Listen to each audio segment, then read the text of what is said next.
friends, it's Christy. Welcome back to my channel. Today I'm going to be making a card using this Pretty Pink Posh Hummingbird Thanks stamp set, as well as the Pretty Petunias and the Mama Elephant labeled messages.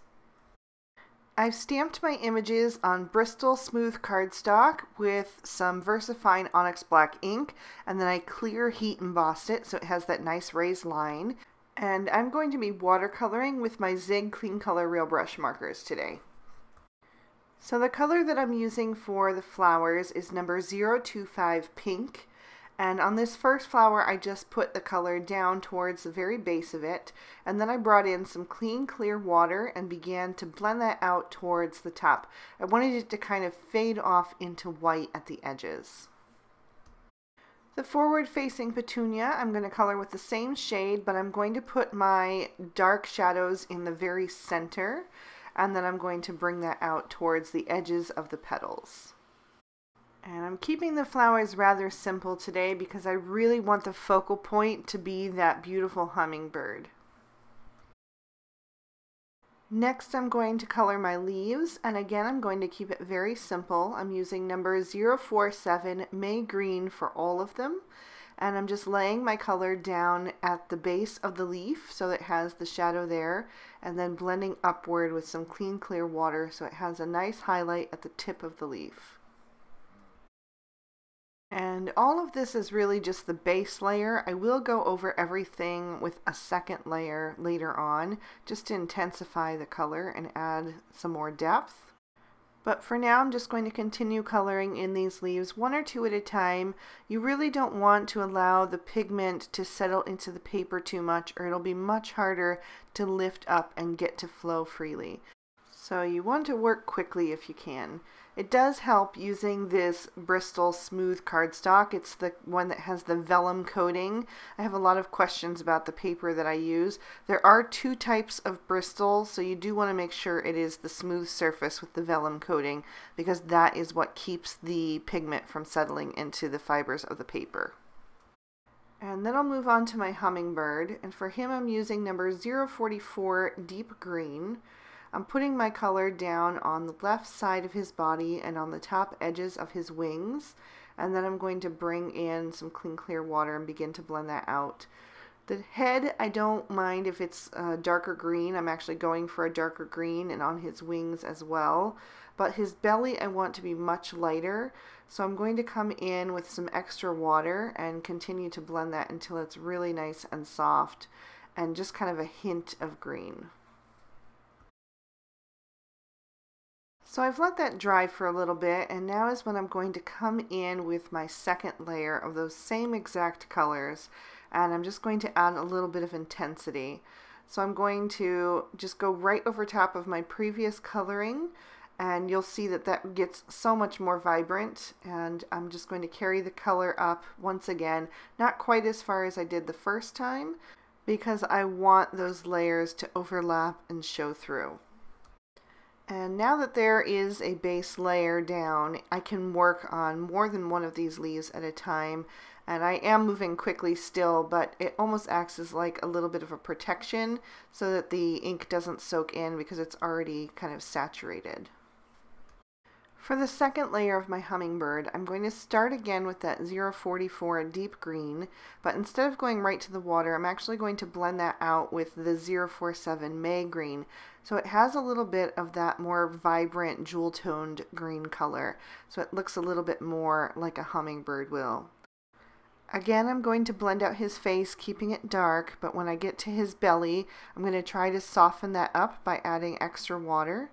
And then I actually come in and try to lift a little bit of that belly off, just because I wanted it a little bit more faded on his breast. And then I did come in with a paper towel and help me lift that even further. For his feathers and tail, I'm using number 080 Violet. And again, I'm just laying the color down really close to the base of his body.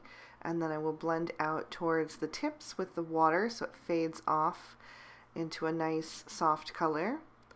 And it still was a little bit dark. It's really hard to lay down the color in those tiny little areas.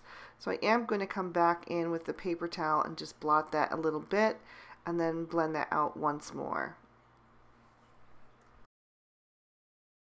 I let my hummingbird dry completely, and now I'm coming in with number 024 Wine Red and just making him a ruby-throated hummingbird. So I'm adding a little bit of that red color, just very sparingly, right up there close to his throat, and then I'm going to start to blend that out until it softens quite a bit. I don't want that to look too harsh. I want it to really blend in and look natural. So I am going to continue to just blot that up and add a little bit of extra water until it really fades into the rest of his body. And I did have to make sure that that was completely dry because red and green would have made brown together otherwise. But this worked really well. I've got another piece of the Bristol Smooth cardstock, and I'm going to paint a little background for myself. I'm using number 042 Turquoise Blue and just laying that color down really messily. It really doesn't matter. This is going to be a small die cut window on the card, and you're not going to see a ton of this, but I did want there to be just a little bit of a background. I'm also going to drop in number 047 May Green in almost a backwards C shape, and I'll also do the same with 044 Deep Green. And what I'm trying to do is just create some leaf patterns that are going to look like they're in the distance and they're just filler for our focal images. I'm going to do the same with 025 Pink and just drop a little bit here and there, so it's going to look like there's actually more flowers in these bushes as well. And I know it looks a little strange right now, but once our focal images are in front of it, you'll see what I mean. Once I'm happy with this, I'll just set it aside to dry and move on with the rest of the card. My focal panel is a piece of MFT's Grapesicle cardstock, die cut with the MFT's Stitch Wonky rectangle stacks, and also the jumbo Peekaboo circle windows. I've added some foam tape to the back of that and cut down my dried background panel. So I'm just going to peel off the backer sheets from the release tape there and then line it up to have it right where I want it, and then press that down into place. I can peel off that last remaining release paper and add some liquid glue to the back of that panel. And then I can adhere that down to my card base, which is another piece of Grapesicle cardstock, scored and folded to a standard size card. So it is 4 1/4 wide by 5 1/2 tall. So it is in the portrait orientation. Before I go any farther, I wanted to stamp the inside of my card. I'm doing that with Lawn Fawn's Fresh Lavender ink. I'm using one of the flower clusters, another one of the hummingbirds, and an additional sentiment from that Mama Elephant labeled messages stamp set.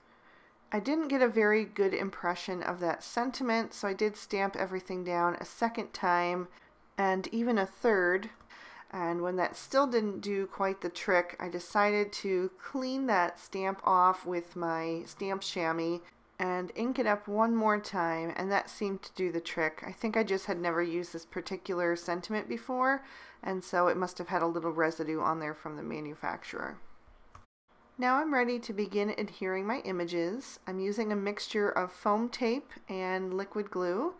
So I've got a little bit of foam tape behind this first petunia that's facing sideways so that it can kind of be raised up, and then just tucked it in down in the side so that the stem is hidden.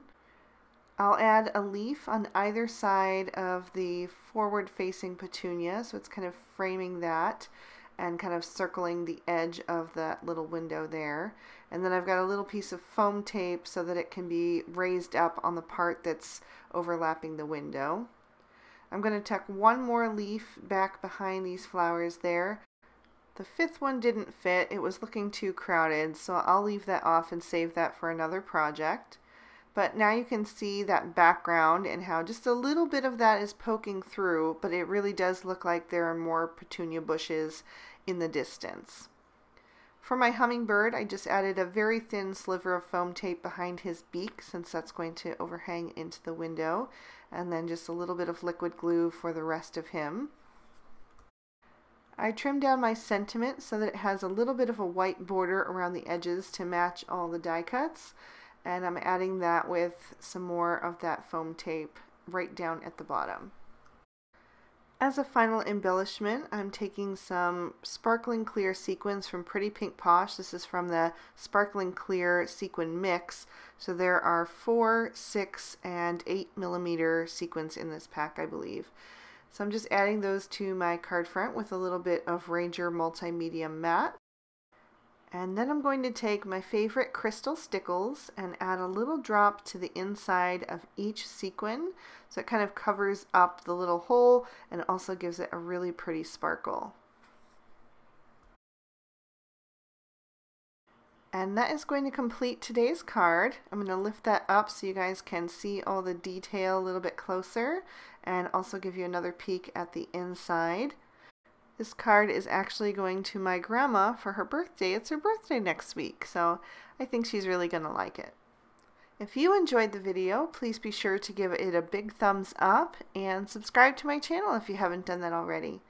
You can also click the notification bell if you want to make sure that my videos always end up in your feed. Here's 2 extra videos that I thought might interest you, so hopefully those will tide you over until my next one. Until then, I hope you all have an amazing day. Bye-bye.